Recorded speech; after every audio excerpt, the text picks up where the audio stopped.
Hello friends, welcome to my YouTube channel Sonam chemistry classes.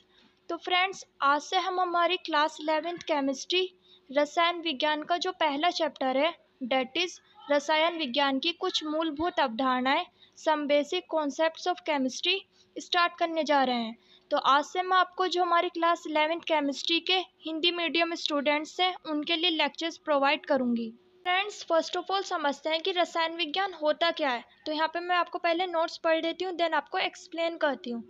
तो friends, रसायन विज्ञान विज्ञान की वह शाखा है जिसके अंतर्गत पदार्थों के संगठन, संरचना, परिवर्तनों तथा उनसे संबंधित भौतिक एवं रासायनिक गुणों तथा उनसे संबंधित अभिक्रियाओं का अध्ययन किया जाता है।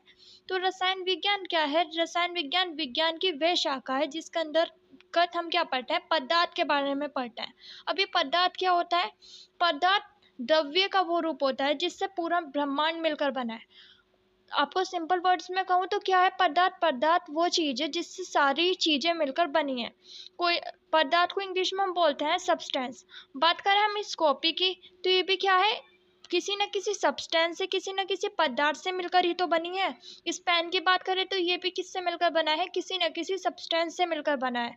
और केमिस्ट्री के अंदर और रसायन विज्ञान के अंदर हम क्या पढ़ते हैं? इसी पदार्थ के बारे में पढ़ते हैं कि जिससे मिलकर ये कॉपी बनी है, उसके वो देखने में कैसा होगा, उसकी स्ट्रक्चर कैसी होगी, उसकी संरचना कैसी होगी, किसके साथ वो रिएक्ट कर सकता है, किसके साथ उसका वो दिखने में कैसा होगा, और वो कौन कौन सी अभिक्रिया कर सकता है, किन किन केमिकल के साथ वो रिएक्ट कर सकता है।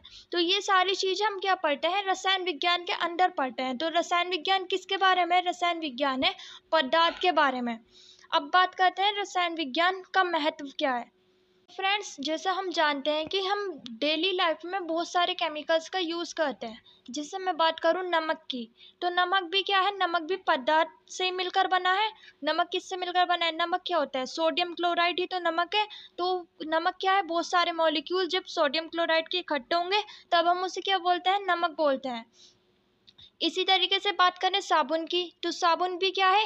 एक तरीके का केमिकल ही होता है, एक तरीके का पदार्थ ही होता है जिसका हम यूज़ करते हैं। अब ये जो सारी चीज़ें होती है केमिकल्स, बस केमिस्ट्री का अंदर हम क्या करते हैं? उन सारी चीज़ों को समझने की कोशिश करते हैं कि कौन सी चीज़ कौन से पदार्थ से मिलकर बनी है, कौन से केमिकल से मिलकर बनी है।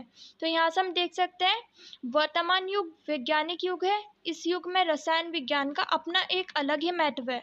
यदि हम अपने आसपास की वस्तुओं को ध्यानपूर्वक अवलोकन करें तो हम पाएंगे कि अधिकांश वस्तुएं किसी न किसी प्रकार रसायन विज्ञान से संबंधित है। जैसे कि पानी की बात करें तो पानी भी क्या है? पानी भी एक तरीके का केमिकल ही है। हम जानते हैं इसका रासायनिक सूत्र क्या होता है?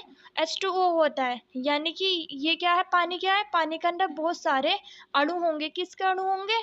H2O मॉलिक्यूल, सॉरी, H2O के अणु होंगे। हमारे जीवन में रसायन विज्ञान के प्रयोग इतना अधिक हो गया है कि बिना इसके जीवन को सुचारू रूप से चलाने की कल्पना करना भी असंभव है।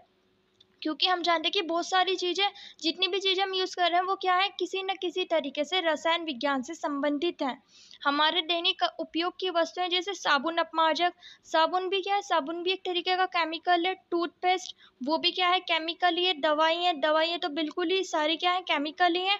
कपड़े, भोज्य पदार्थ, कपड़े में क्या? कपड़े में जो हम रंग यूज़ करते हैं वो भी क्या होता है? केमिकल ही तो होता है। आदि सभी रसायन विज्ञान की ही देन है। तो ये सब क्या है? हमारी आसपास की जितनी भी वस्तुएं हैं वो किसी न किसी तरीके से केमिस्ट्री से या कहें रसायन विज्ञान से रिलेटेड है, संबंधित है।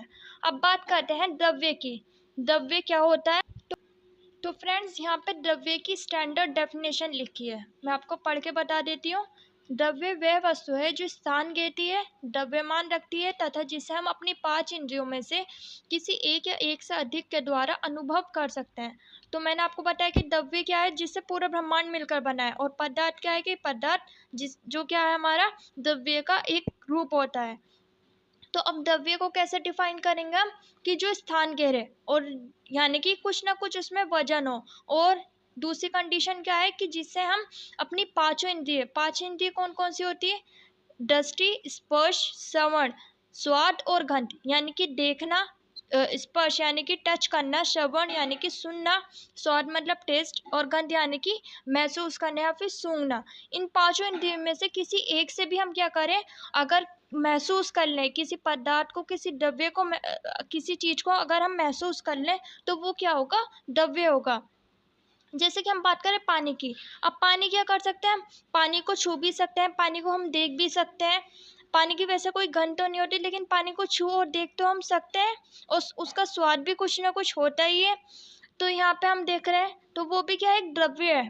देखिए हम बात करें हवा की, तो हवा क्या कर रहे हैं, हवा हम इनहेल कर रहे हैं, अपने अंदर सांस में ले रहे हैं। तो हम जानते हैं कि हवा भी क्या होती है, छोटे छोटे पार्टिकल से मिलकर बनी होती है, ऑक्सीजन से मिलकर बनी, ऑक्सीजन के अणुओं से, और ऑक्सीजन के अणु में भी कुछ ना कुछ तो वजन होगा। यानी कि पहली कंडीशन तो यहाँ पे फॉलो हो रही है द्रव्य की, द्रव्य को इंग्लिश में बोलते हैं मैटर। और दूसरा कंडीशन क्या है, इसमें क्या है, हम इसे देख तो नहीं सकते, ना हम इसे छू सकते हैं। बेसिकली छू भी सकते हैं क्योंकि ये क्या हो रही है, हमारे हमारे अंदर इनहेल ही तो हो रही है। तो यहाँ पर भी हमारी एक कंडीशन तो फॉलो हो ही रही है। तो ये क्या है कि द्रव्य वे वस्तु है जो स्थान घेती है, और दूसरा क्या है कि पांच इंद्रियों में से किसी एक से हम क्या करें, उसे अनुभव कर सकते हैं। अब बात करते हैं कि क्लासिफिकेशन ऑफ मैटर, या कहें द्रव्य का वर्गीकरण। तो द्रव्य को दो तरीके से क्लासिफाई कर सकते हैं हम।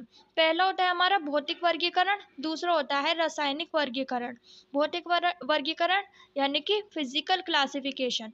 इसका मतलब है कि हम क्या कर रहे हैं, जो द्रव्य है उसकी फिजिकल अपीयरेंस पे उसको क्लासिफाई कर रहे हैं, यानी कि वो दिखने में कैसा है, उस आधार पर हम उसे क्या कर रहे हैं, वर्गीकरण यानी कि क्लासिफाई कर रहे हैं।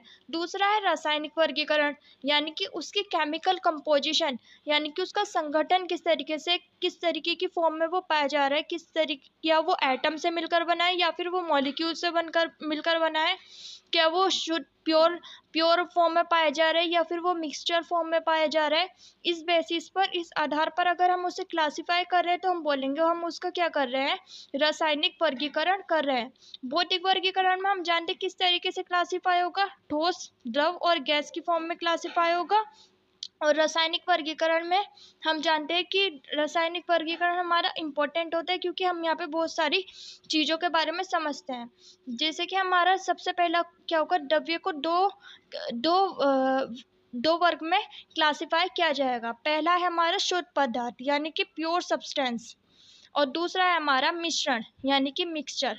शुद्ध पदार्थ का क्या मतलब है कि इसमें क्या होगा कि जो हमारा द्रव्य है उसमें सिर्फ एक ही तरीके के एटम होंगे या फिर एक ही तरीके के मॉलिक्यूल होंगे, दूसरे तरीके का मॉलिक्यूल, दूसरे तरह का मॉलिक्यूल यहाँ पर नहीं होगा। दूसरा है हमारा मिश्रण।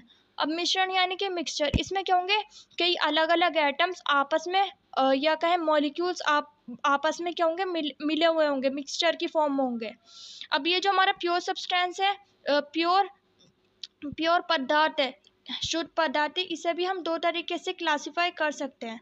एक हमारा तत्व यानी कि एलिमेंट, और दूसरा होता है हमारा यौगिक।